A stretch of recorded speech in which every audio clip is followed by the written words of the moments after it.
Episode number 207 of the Wholesome Fertility Podcast. Welcome to the Wholesome Fertility Podcast, and today I'm going to be talking about one of my favorite topics. And as you guys know, I love working on the mind, and I love the mind and the power that it has over our bodies. And I really do believe that if we're able to hack the mind, if we're able to really utilize its power, we can impact everything. We can impact our bodies, our lives, our health, everything. Welcome to the Wholesome Fertility Podcast. I'm Michelle, a fertility acupuncturist, here to provide you with resources on how to create a wholesome approach to your fertility journey.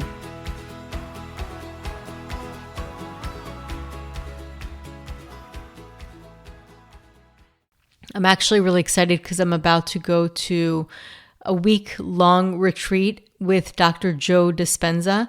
And in order to do the retreat, we actually have to watch a bunch of videos of his other retreats beforehand to prep our minds so that we're able to understand it better once we're there. And it's incredible. I mean, he's got so much science behind what he does, which is awesome because until now that we have a lot of science behind what meditation does and how the mind can really impact the body, we don't really know. We didn't know a lot. It was a lot of woo-woo or belief, but I think we did know intuitively. I really do think that we knew somewhere within ourselves, which is why we're drawn to it, which is why a lot of things that we've learned throughout ancient history and like lots of ancient wisdom, it spoke to us. And I really do believe that wisdom speaks to us because it's a remembering within ourselves, within our DNA, that something rings true. We can feel it in our body. There's certain things that we see and we're moved to or towards, and there's a reason for that. There's some kind of element of knowing that we actually have within ourselves. And so it's important to also rely on that and not just on proof outside of us, because our internal world definitely is vast and important just as much as our external world. And now that I'm seeing a lot of what Joe Dispenza has been working on, because he's been doing research on his actual retreats, on the people, the participants. So it's really fascinating what he's finding, incredible things. And we can see that there is something to this. There is something to getting into this internal world. And he talks about approaching things from the physical matter, more like responding or reacting to what is outside of us versus really going within ourselves and impacting it from within our own consciousness and like really going into our inner terrain, something that I always talk about. And I'll talk about a couple of things. I'm just going to give 4 ways to impact your body through the mind. I have had actually people on to discuss how some of these have impacted their lives. Specifically, Master Chun-Yi Lin.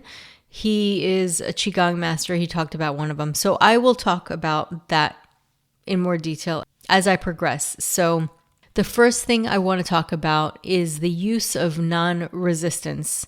So this is more of a perspective. It's more of an approach mentally of not resisting. One of the best books that I've ever read is called The Power of Now by Eckhart Tolle.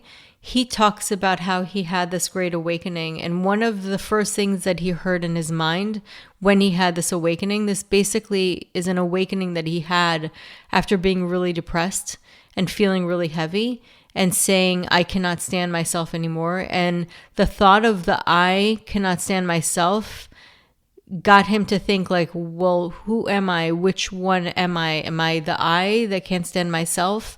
And it just almost broke a part of his perspective or perception. And broke, meaning not in a bad way. It actually broke him open spiritually. And one of the first things that came to his mind is resist nothing. That's always stuck with me. And I've read many Buddhist, like teachers that are based in Buddhist traditions, like Pema Chodron.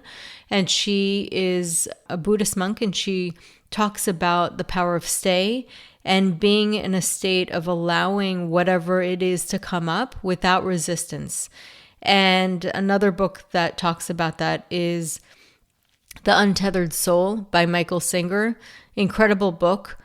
And it's all about freedom of the self. And this is why when I was talking about how some of these things that I'll talk about actually do connect with TCM, traditional Chinese medicine, is because a lot of what we do is really unblock people physically. And I see a lot of times when I unblock somebody physically through acupuncture, it triggers an unblock, like on a mental level, on a spiritual level, on an emotional level.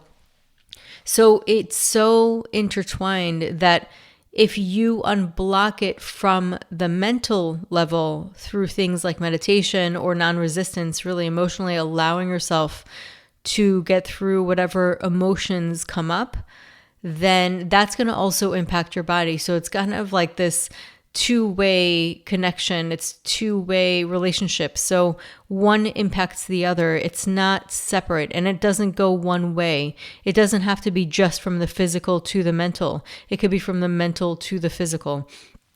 So using non-resistance, what does that really mean? So things do come up. Sometimes we get triggered. Sometimes things come up and they affect us physically and mentally. How that's connected is, for example, when you're hangry, when your body needs something or something's off, it's going to actually call your attention through your emotions. And that is a very smart design. It's a way to let the emotions know that something's off. And you'll get that. And sometimes people will be something called like blood deficiency in Chinese medicine. And literally, they need more blood. Sometimes people don't have the right nutrition to support the blood. So I know a lot of people are vegan and totally understandable. Everybody has their thing. What I found is if you don't know what to eat, or it could be very complicated for building blood. So just changing that, like sometimes I'll get people just to do liver pills, for example, if they're able to do that. And that's like how we work together, and we'll see what people are comfortable with. But if they are comfortable, and I have had people get comfortable with doing that, just building the blood will take away their anxiety, for example. So that's one example of how the physical impacts the mental. So when you have things come up emotionally, and I'll tell you, the fertility journey is a very triggering journey to be on. No matter who you are, no matter how much you've worked on yourself, it just doesn't matter. The nature of it could be very triggering because we're talking about something that is very primal, especially for women. Women have desired having a baby and thought about that since they were little babies themselves. Holding dolls, pretending to be mom. It's so primal that anything that can get in the way of that really can shake a person like at the core. So it's so triggering. And then there are a lot of things that come up that are triggering. So when a trigger happens, what do? Typically, we're going to want to make that trigger go away because it's so uncomfortable. And Michael Singer talks about this in his book, The Untethered Soul. We'll actually constrict. And by constricting, we're actually keeping a block in place. So the trigger happens, it causes a tremendous amount of emotion, and then we constrict it. We don't let it move. So what do? We're actually not moving it, which is what we want. You know, it's kind of counterintuitive. We want to release it. We don't want it in us. It's something that feels very unpleasant. However, when we do fight it, when we resist it, we actually make it more real. We solidify it. And then we create, it creates a block within us emotionally and also physically.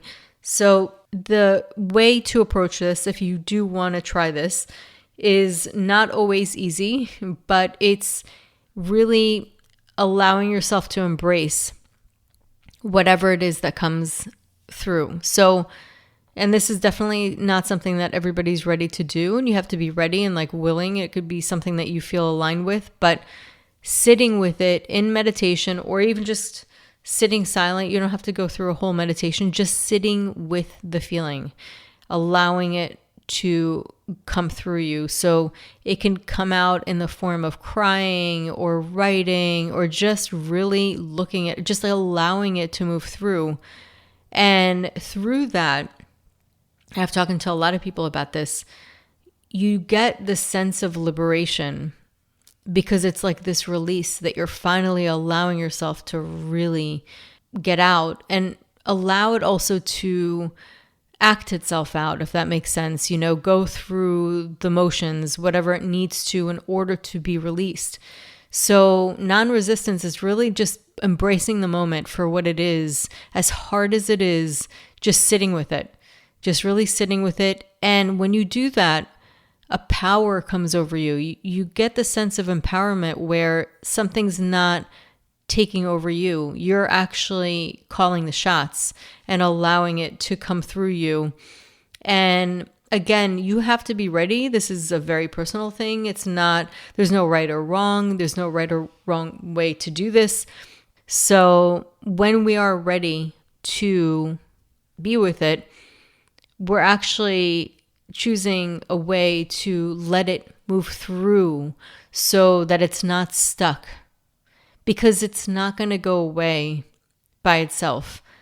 And even if we do get, in the end of the day, what we want, or a desired object, and I've seen this happen a lot of times, that fear, that edginess comes up with other things. It comes up during pregnancy. It comes up after people have the kids. So those are emotions that need to get released. And eventually, the only way they can do that is if you just allow them to play out how they need to, and either express it.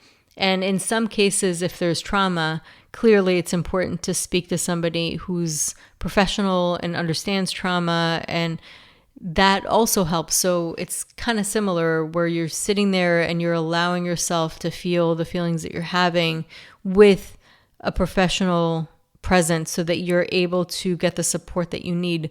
So having that non-resistance is really powerful. Having that place where you're actually just sitting with what you're doing. And in order to do it, really, it requires a neutral stance, so that there's no judgment of right and wrong, because that judgment is really what makes us resist, because we have this perspective of what it is, and it's that push and pull. So like, we want to pull the desire that we have, and it's so painful because we want it so badly, or we want to push away the feeling that doesn't feel good, that we really don't want. And that's ultimately what Buddhism talks about, how that's kind of like that samsara, the wheel of life that continues on and causes suffering within the psyche. So when you get to this place of flow, it's just allowing. That's all it is. It's kind of allowing the isness of the moment, so to speak. So on to number 2. Number 2 is visualization. I have talked about this before, about the studies that have been done on visualization. So the body is incredibly responsive to your visualizations.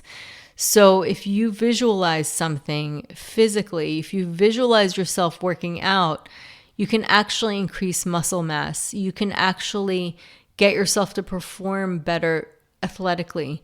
And a lot of athletes use this to their advantage. It's interesting how athletes know a lot about this.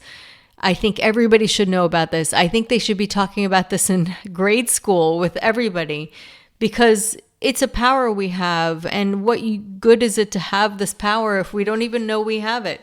So I always talk to my patients about visualizing the blood flow going to the uterus and having harmony in the cells, and improving the ovaries, the ovarian health, and the ovulation, and seeing the eggs grow and the follicles grow and being nourished. And you don't have to know exactly what happens scientifically in order to visualize it.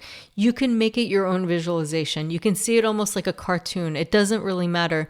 The most important thing about the whole visualization, actually, because the visualization is just a vehicle for your intent. Your intent is what matters. So when you see the health, however you want to see that, however you want to symbolize that, just see health. It could be a glowing pink light. And the intention behind that intent that you make meaning for, is the most important thing. That's really what holds the glue. That's like the glue that gets the visualization to work. So the visualization is a vehicle, just like the brain is a vehicle. Our consciousness is what's really driving the brain to do what it needs to do. So utilizing that as a bridge to see things happening. And I even say visualize seeing a positive pregnancy stick. Like just see yourself doing that. Feel it as if it happens. And you might find that as you're doing it, you're going to have kind of like that ego voice coming in and saying, what are you doing? This is nonsense. Continue doing it anyway. This is my thing. You're going to have that voice. You could give into it, or you could just keep doing it, and you can still hear that voice and you still keep doing it. And that is the only way to really bypass that voice, because the voice doesn't just stop.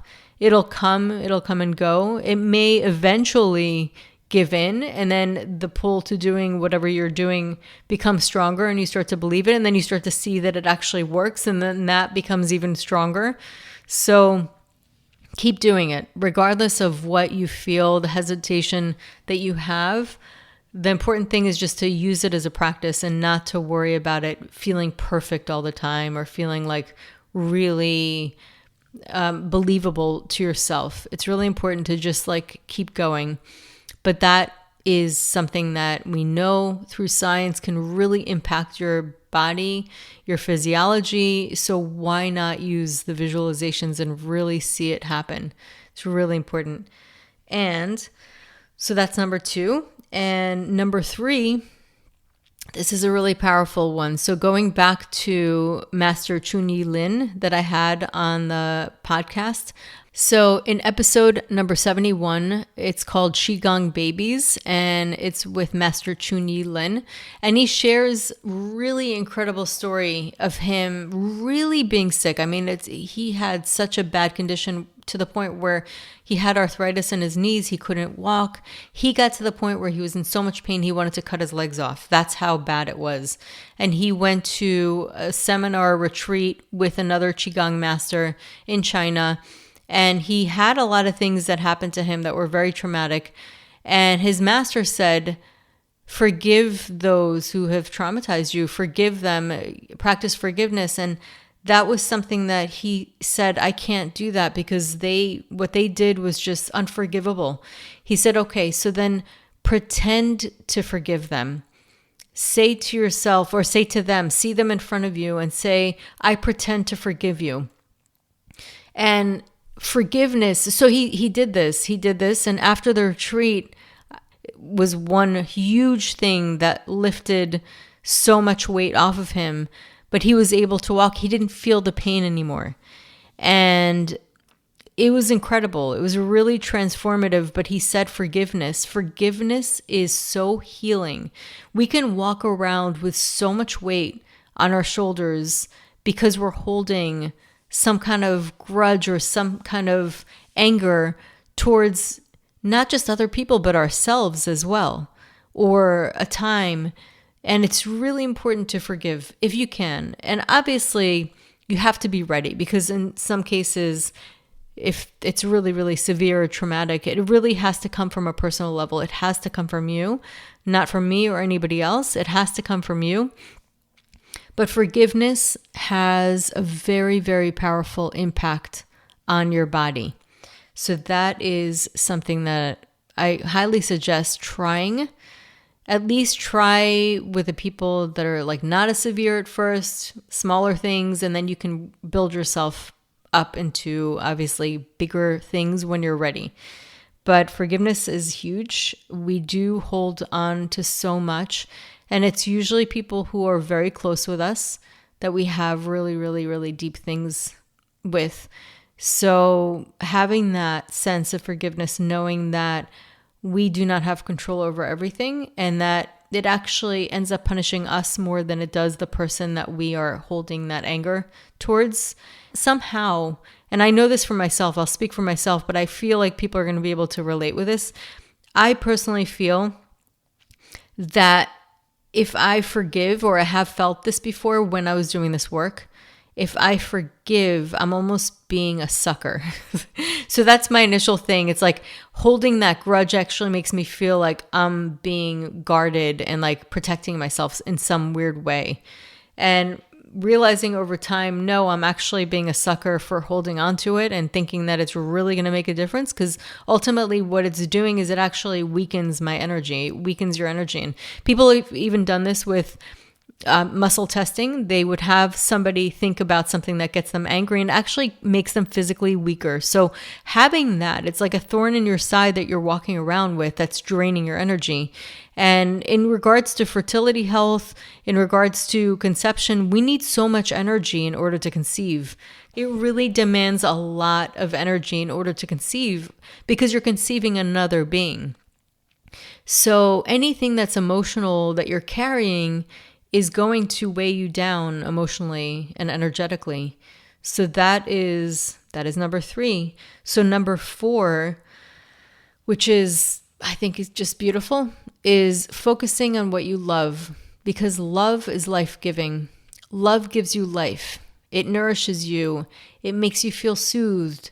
It really is so healing. You know, if you think about like your early days on earth, you needed your mother to survive. Without love, and they've even shown this with monkeys, little monkeys.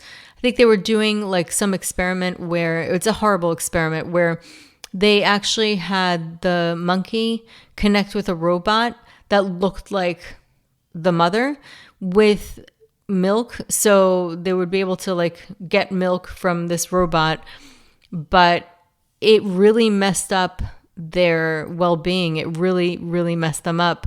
And they needed that warmth. They needed that love. It's just so life-giving. So love is life-giving. And when people feel love, even when it comes to projects or things that they love to do, you can feel the difference. You can see the difference. They breathe light and life into whatever it is that they're doing. And you can literally see even forms of art come to life. Musicians, when they feel like such love for the music, it comes to life. It has a dimension and it's life-giving to listen to. So it breathes life. So one of the things that I love doing, and I've talked about this before in previous podcasts, I'm not sure if you've heard or not, but it's about how the heart uterus has a connection, and the metta meditation, which is the loving kindness meditation, it's kind of similar, connects with the forgiveness, and it's about really cultivating love, cultivating the energy of love, focusing on loving yourself, wishing well for yourself, really wishing well for yourself, which I think a lot of us don't really take out time to do. And it's really important to do. So wishing well for yourself, wishing yourself love, and then moving on to people you really, really love, like the people you love the most. So it's almost like this ring, you being the center, and then it just ripples out to the people you love the most. And then it goes to the people that you love, love, maybe not the most, but the people that you love. And then it goes into people that you really, really like. And then the people that you like, and then it goes into like neutral, and eventually into people that have hurt you. And similar to the forgiveness, you have to be ready to get to that point. I always suggest in the beginning, sit with a meditation and go up to the ring of neutrality in the beginning. And you basically start with yourself, you go to the people you love, and then onwards until you get to people that you're neutral about and wishing them well. So you go through this whole thing of wishing people well. And you start with this feeling of cultivating love, and sometimes you'll even feel it in your heart center. You'll feel like this warm and fuzzy feeling of love in that center. And that is something that you cultivate. That's why they call it cultivating.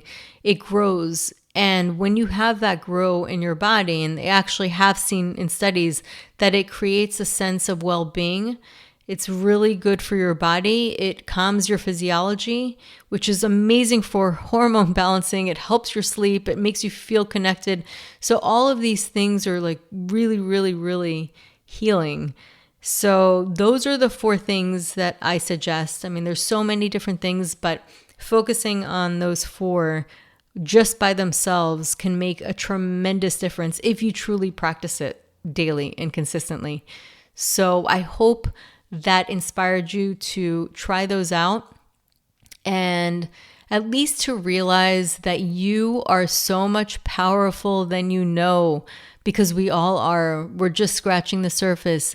I think one of the worst things that the condition of man that is plaguing us today is that we do not know just how powerful we are. We just don't know that. And it's important to know that and embrace that and keep working to uncover that. So thank you so much for tuning in today, and I hope you have a beautiful day. So that concludes today's episode. You can find all of the links mentioned on the episode notes. If you're enjoying these episodes, please take a moment to share and leave a review. Reviews mean everything to podcasters, and I really enjoy hearing from my listeners. You can also find me on my website at www.thewholesomelotus.com or email me at info@thewholesomelotus.com. I love hearing from my listeners. If you're interested and want updates as well as a free ebook on my top 10 fertility boosting habits, you can visit my fertility page on www.thewholesomelotus.com. I thank you so much for listening in and hope that you have a beautiful day.